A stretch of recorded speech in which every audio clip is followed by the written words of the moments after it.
When I arrived in Japan, it was with this kind of sense of concern that we might just see a replication of some of the sort of attitudes and tweeting and divisiveness that we're accustomed to back home. And I must say, I've been quite surprised.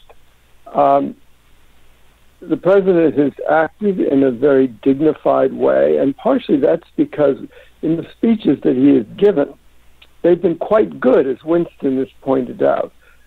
They've been well sculpted, and they've gone a long, long way to kind of reassuring our two major allies, which are, of course, Japan and Korea.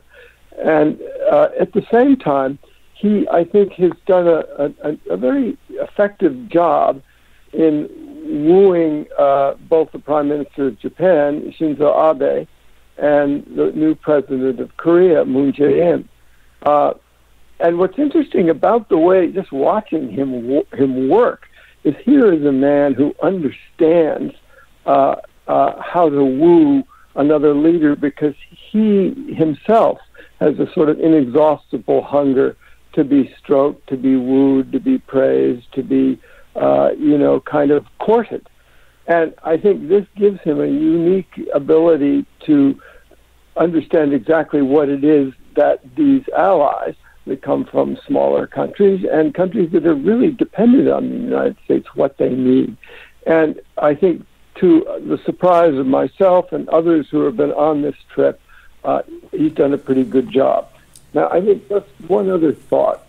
I think that, in a certain way, the American government, when it comes to this Asian trip, has gotten quite functional.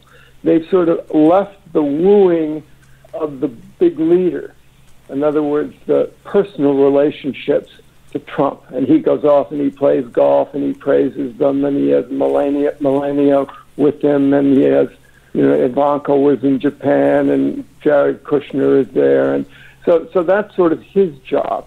But what seems to be happening, and I urge you all to kind of watch this, Winston alluded to it, but I think there is a kind of a new strategic sense of what America should do that's been formed within the White House.